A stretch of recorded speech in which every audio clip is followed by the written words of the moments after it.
আজকে চলে আসলাম জাতীয় মাছ, দেশি মাছ বিদেশে রান্না করতে।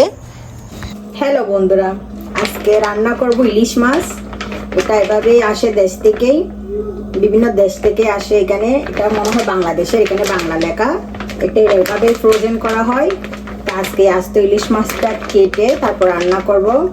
আসেন দেখাই কিভাবে কাটি পুরো আস্ত ইলিশটা। যদি এখানে কাটা খুবই ডিফিকাল্ট, চাকু দিয়ে কাটতে হবে।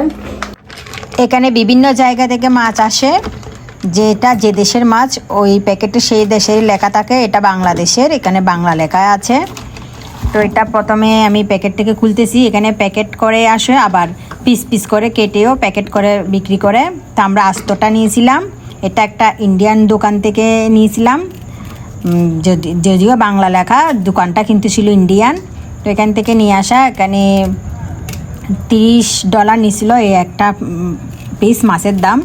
তো এটা প্রথমে আমি কাটতেছি পাকনা, তারপর এটার আঁশ ছাড়াবো।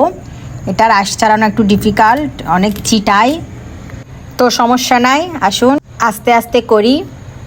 ইলিশ মাছের আইসগুলো এত বড় বড় হয়, এগুলো এমনি চিটাতে থাকে। কারণ একটা চামচ নিয়ে এভাবে আস্তে আস্তে করে সব আইস তুলতে হবে। আঁশ তুলে ক্লিন করলাম, এখন পিস পিস করে নেব। যত পিস করতে চাই, আমি একটু মোটা করে কাটবো, পিস পিস করব। তো কেটে দেখতেছি প্রথমে এটার ভিতর ডিম হয়েছে। তবে আজকে ডিম শুদ্ধ পিস পিস করব, ডিম আলাদা করে রেখে দেব না, যেহেতু এটা অত বড় ডিম না, মোটামুটি মিডিয়াম সাইজ। তো পিস পিস করে দেখলাম এখানে আমার থেকে প্রায় 10 পিসের মতো হয়েছে, মাথা লেজ সহ।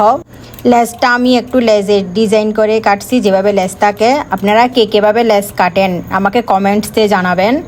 আমি লেজ যেভাবে শেপে থাকে ওই শেপে কাটছি। তো আজকে এতগুলো সব রান্না করব না, অল্প একটু রান্না করব। তো আমি এখানে 4 পিস নিয়ে নিছি, তারপর এখানে লবণ হলুদ মাখায় রাখছি, হালকা একটু ভেজে নেব। আজকে রান্নাটা করব আমি বেগুন দিয়ে, শীতকালে বেগুন আর টমেটো দিয়ে ইলিশ মাছ রান্না।